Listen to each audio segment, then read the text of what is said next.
Now what I tell people to do is typically like 4 to 6 weeks in, then let's apply for those products. Because by then what happens is we've been consistent on deposits. We've shown that we're committed, even though we're not really committed, right? We're playing the game.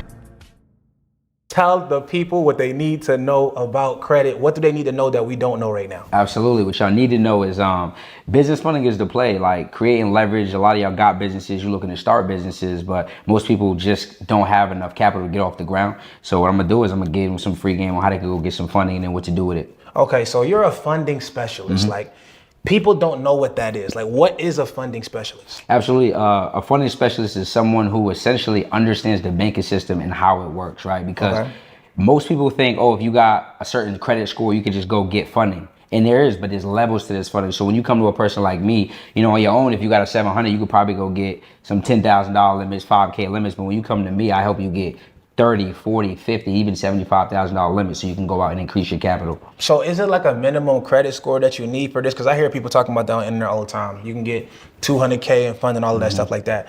But people like normal people like me, like we normally start off with bad credit. I started off with a 490 credit score. So what do we got to look to try to get before we can come to somebody like you and get funding and stuff like that? So most people think like you need an 800, you need 750, you don't need none of that. So if you come to me, you have at least a 680. But more importantly than just the score, your credit profile is going to be what we need to be qualified to help you get this funding. So I tell people you want at least 8 to 10 primary accounts.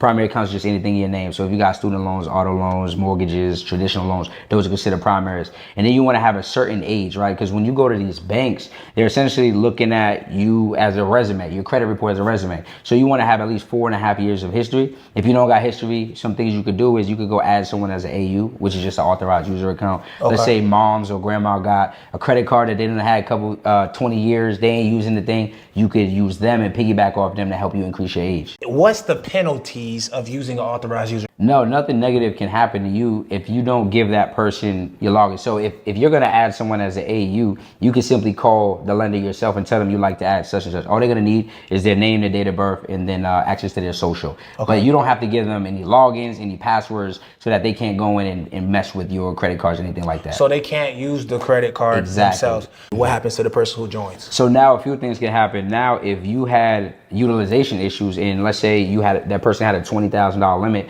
and maybe you're struggling with utilization, you're at 50%. Now that is going to help you decrease your utilization, right? Ideally, we want to be under 20%, preferably between 2 and 9%. Okay. It also can increase that age, right? Let's say you've been having that credit card for 20 years. Now I add that. Now that helps me increase my overall age, which is what these lenders are looking for before giving us funding. Okay. Well, how does that help me go and get my own primaries? Like what benefits does it do? So when the reason it's beneficial is because now that we have the trade lines on there, what we can do is we can start with some credit unions. But no matter what banks you're going to, what they're looking at is your profile. So now that they see that you have more age, now that they see your utilization is a better position, now they can approve you for higher limits because you look more lend worthy. Got it. Right. So now instead of those $2,000, $5,000 limits a lot of people starting with, you can get these 15s and 20s because your overall profile is in better shape. How do you get those higher limits, bro? Absolutely. So a few ways you can get higher limits or secure higher limits is one, building relationships, right? Okay. It's like I tell people, just like in real life, if I don't know you and I just pulled up on you, hey, what's going on? I borrow some money, you probably gonna look at me like I'm crazy. Correct. So it's the same way the lenders are looking at us. So the way you can build a relationship is